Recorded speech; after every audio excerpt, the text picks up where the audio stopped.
Hey friends, this is your align mentor और इस video में हम सीखने वाले हैं परचेज ऑर्डर के बारे में। और ये वीडियो पार्ट है पूरी सीरीज का जिसमें हम सप्लाई चेन प्रोक्योरमेंट के बारे में सीखते हैं, जानते हैं और समझते हैं, ताकि आपके धंधे में कोई मंदी ना आए, ताकि आपके धंधे में ऐसे रोज सवाल ना खड़े हो जाएं कि भैया क्या हो गया, कैसे हो गया, क्यों हो गया। एक एक बारीकी से कॉन्सेप्ट समझाऊंगा। आप सेलर हैं या बायर हैं, आप सप्लायर हैं किसी प्रोक्योरमेंट टीम के, एक एग्जीक्यूटिव या मैनेजर हैं, आप सबके लिए ये वीडियो बहुत काम का है। एक एक चीज बारीकी से बताऊंगा, जुड़े रहिएगा, हॉट सीट पकड़ लीजिए अपनी और इस वीडियो में अंत तक बने रहिएगा, क्योंकि आखिर में आपको प्रॉपर फॉर्मेट बताऊंगा परचेज ऑर्डर के। ठीक है, अगर सब्सक्राइब नहीं किया है तो सब्सक्राइब जरूर कर लेना, बहुत मजे आने वाला है दोस्तों। तो दोस्त, आज का जो टॉपिक है, सबसे पहली बात है कि 3 पार्ट में सीखेंगे हम कि कोई भी चीज अगर सीखनी है ना, तो हमेशा मैं बोलता हूं सबको, भाई मेरे वाई क्लियर कर लो, चाहे जिंदगी हो, चाहे धंधा, चाहे पर्सनल काम हो, चाहे प्रोफेशनल। अगर तुम्हारा वाई क्लियर है तो बाकी करना क्या है, कैसे करना है, अपने आप आ जाएगा ना।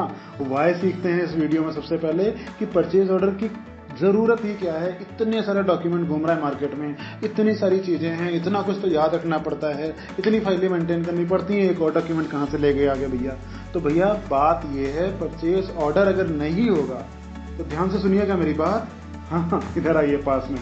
परचेज ऑर्डर अगर नहीं होगा तो कभी भी सप्लायर और बायर के बीच में क्लैरिटी होगी ही नहीं, कभी भी नहीं होगी क्लैरिटी। बायर बोलेगा कि अरे मैंने इतने माल ऑर्डर करने के लिए बोला था, डिस्पैच करने के लिए बोला था, यार तुमने तो कम माल भेज दिया। सप्लायर बोलेगा अरे साहब आपने तो रेट कुछ और देने के लिए बोला था, अब मैं रेट लगा के दे रहा हूं तो आपने मना कर दिया। बहुत सारी उलझने बनी रहेंगी, परचेज ऑर्डर नहीं होगा। कौन सा प्रोडक्ट कितने रेट पे, कितनी क्वांटिटी में और कब डिस्पैच करना है, किसको पता, कौन सा डॉक्यूमेंट बताएगा। कुल मिला के दोनों पार्टियों में कंफ्यूजन, हालात मुश्किल, धंधे में मंदी आना चालू। इम्पैक्ट क्या होगा? अच्छा, इन सबका इम्पैक्ट ये हुआ, पहली बात, बायर हैं तो आपके लिए ठेंगा, बायर को प्लान के हिसाब से प्रोडक्ट मिलने वाला नहीं।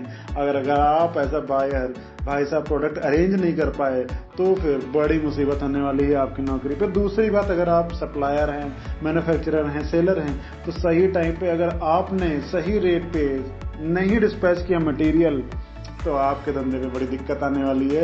एक एक करके सारे क्लाइंट छूटते जाएंगे। क्यों? क्योंकि साहब आपकी डिलीवरी में दिक्कत है। पेमेंट के लिए टर्म्स क्या होंगे, किसको पता, कौन बताएगा कि कितने टाइम में पेमेंट मिलने वाली है। साहब ये आपका जो हीरो है ना परचेज ऑर्डर, ये बताएगा कितनी क्वांटिटी आनी है, कितने रेट पे आना है, पेमेंट कितने दिन में आने वाली है। ये सब भैया आपका लीगल डॉक्यूमेंट है, आप समझ लो इस बात को। आपके पास ये डॉक्यूमेंट है तो कोई हिला नहीं सकता। कंपनी में बायर आएंगे चले जाएंगे, सेलर में, सप्लायर की कंपनी में लोग आएंगे चले जाएंगे, ये डॉक्यूमेंट हमेशा बना रहेगा। चलो एक एग्जांपल देकर समझाता हूं आपको। मान लो दिवाली है 4 महीने बाद, ठीक है ना। उस केस में सारी के सारी इंडस्ट्री, रिटेल हो, एफएमसीजी हो, इलेक्ट्रॉनिक्स हो, कोई भी कंपनी का नाम ले लो, कोई भी मार्केट का नाम ले लो, सब के सब पागल हुए पड़े हैं कि भैया दिवाली में सेल धमाका, सेल धमाका, सेल धमाका निकालना है। उसके लिए जरूरी क्या है कि प्रोडक्ट होने चाहिए बेचने के लिए, प्रोडक्ट के साथ उसकी मार्केटिंग होनी चाहिए, ब्रांडिंग होनी चाहिए, उसका हर एक चीज टाइम पर उसके स्टोर में पहुंचनी चाहिए, तब तो होगा ना दिवाली में महा धमाका। अब बात यह है कि दिवाली है 4 महीने बाद, अगर तो उसकी पूरी प्लानिंग 6 महीने पहले से चालू हो जाती है और 4 महीने बाद यानी कि 4 महीने पहले, यानी कि आज के दिन में अगर आप बैठे हैं ना, तो मान लीजिए बायर के लिए ये क्लैरिटी कि फाइनली प्लान के हिसाब से सारे ऑर्डर्स रिलेवेंट सप्लायर को मिले, ये आज हो चुकी है डिसाइड। सप्लायर के लिए ये कि जो जितना भी उसके क्लाइंट है ना, उन सब के कंफर्म ऑर्डर मिल गए हैं कि नहीं, ये सप्लायर के लिए एक इंपॉर्टेंट बात है कि आज उसको क्लैरिटी होनी चाहिए। अरे भैया अगर आप सप्लायर हैं, आप एक मटेरियल बेचते हैं, पैकेजिंग मटेरियल बेचते हैं, तो आज अगर आपको पता नहीं होगा ना कि आपके कौन कौन से क्लाइंट ने कितना कितना सेल प्लान कर रखी है, तो पैकेजिंग मटेरियल आप भेजोगे कैसे? दिवाली 4 महीने बाद है, क्या प्लांट में, फैक्ट्री में, क्योंकि मैन्युफैक्चरिंग दिवाली आने के टाइम पे करोगे? नहीं, पूरी प्लानिंग, पूरा मैन्युफैक्चरिंग सब कुछ प्लान हो चुका होगा अब तक। तो दोस्त, इसलिए इम्पॉर्टेंट है कि दोनों पार्टीज प्लान पर पूरी तरीके से अलाइन हो पाए। यहाँ पे अगर परचेज ऑर्डर डॉक्यूमेंट नहीं एग्जिस्ट करता तो दोनों पार्टियों के लिए बिजनेस बन जाता पजल गेम और टॉम एंड जेरी की तरह होती फाइट लास्ट डे तक।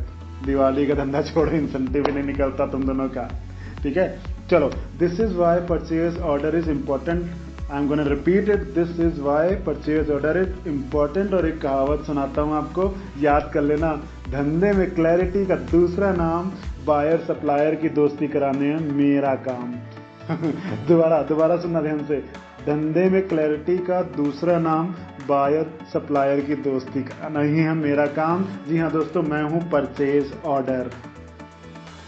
चलो यहां तक समझ गए होगे तो जरूर आपको मजा आ रहा होगा इस कॉन्सेप्ट को सीखने में। कॉन्सेप्ट सीखने में मजा आ रहा है ना? कमेंट करो, बताओ परचेज ऑर्डर के बारे में इससे पहले इतनी डिटेल में कोई जानता था, और अगर जानते तो आप लोग कैसे यूज करते थे परचेज ऑर्डर को, अपने अपने कॉन्सेप्ट्स को बताओ। और अगर आपके कोई डाउट्स हैं, क्वेरी है, कुछ भी है परचेज ऑर्डर से रिलेटेड, सप्लाई चेन से रिलेटेड, कमेंट करो, कमेंट से भर दो कमेंट बॉक्स।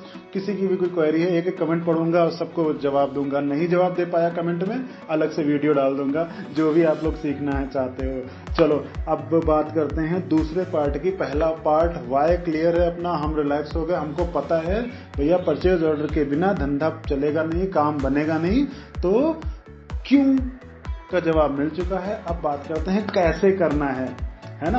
कैसे करेंगे, परचेज ऑर्डर बनता कैसे है, कैसे परचेज ऑर्डर इशू किया जाता है, कैसे क्लैरिटी आती है कि अब परचेज ऑर्डर इशू ही करना पड़ेगा बायर को सप्लायर के लिए, कैसे सही रेट में मिलेगा, और कैसे डिफाइन होते हैं सारे पैरामीटर्स सप्लायर के लिए, ताकि उसको डिलीवरी करने के बाद पेमेंट लेने के लिए रोना ना पड़े। थोड़ा कॉम्प्लेक्स हो गया?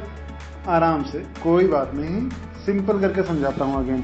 मान लो मिस्टर बायर हैं, उनकी एक बड़ी रिटेल सुपरमार्केट में काम करने के लिए जॉब लगी हुई है। अब इनके पास प्लानिंग टीम से आ गई डिमांड, तो purchase some product for next month. समझे ना? बायर हैं जो सुपरमार्केट में काम कर रहे हैं भाई साहब, इनको प्लानिंग टीम ने दिवाली के लिए पूरा प्लान पकड़ा दिया कि भैया ये प्लानिंग करनी है, ये माल आना चाहिए दिवाली के 15 दिन पहले, रैक पे डिस्प्ले पे लग जाना चाहिए, ताकि हम बम्पर सेल निकाल सकें, इंसेंटिव कमा सकें। मिस्टर बायर को पता लगता है कि उन प्रोडक्ट्स को सप्लाई करने के लिए सप्लायर कौन कौन अवेलेबल हैं, पता करना पड़ेगा ना।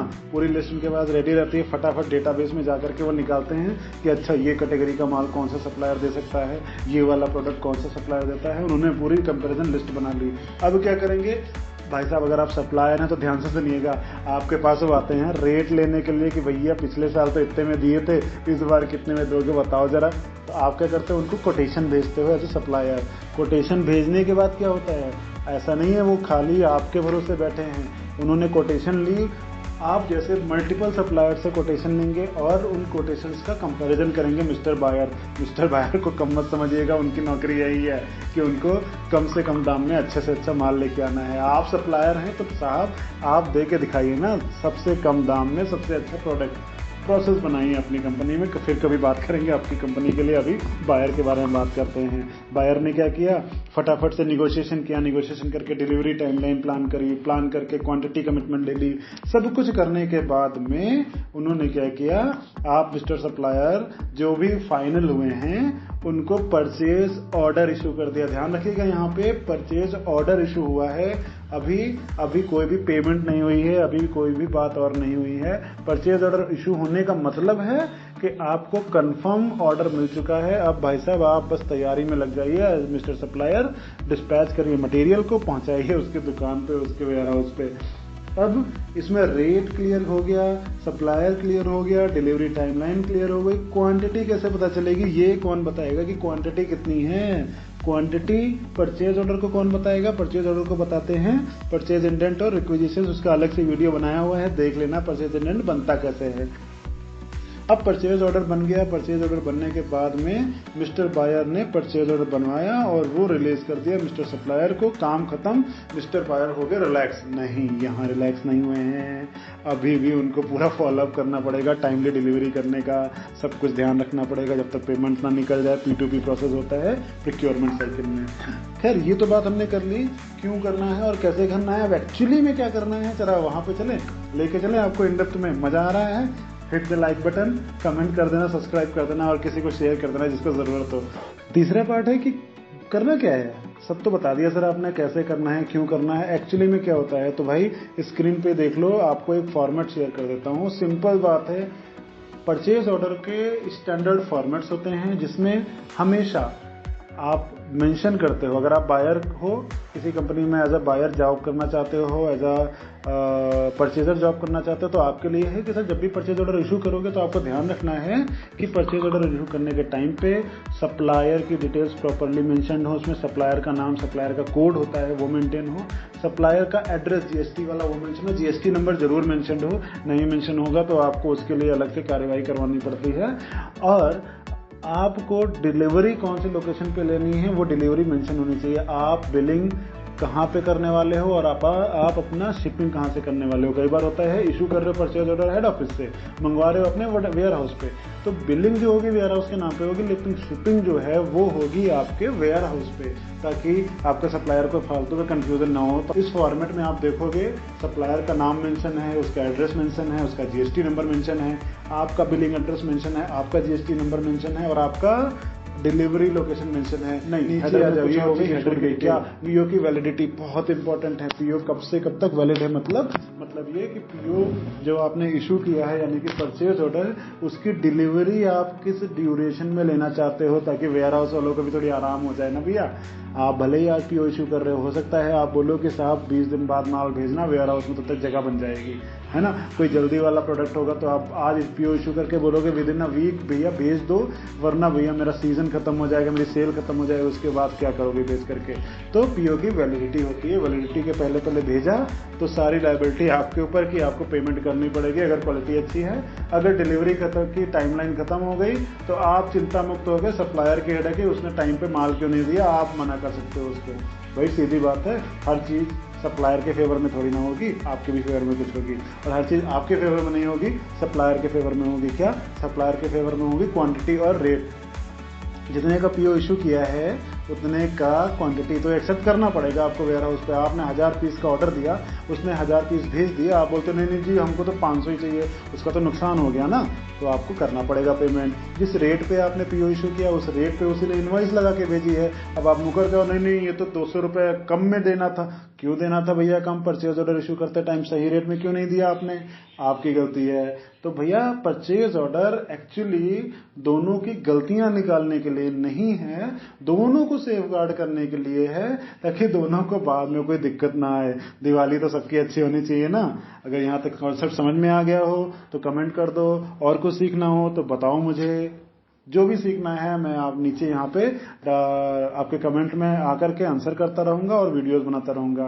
पूरी सप्लाई चेन की सीरीज मिलेगी आपको इस चैनल पे। धीरे धीरे हम लोग कंटेंट बिल्ड कर रहे हैं और आपका प्यार और आशीर्वाद चाहिए। इसी के साथ बने रहिए, खुश रहिए, लगे रहो। Thank you.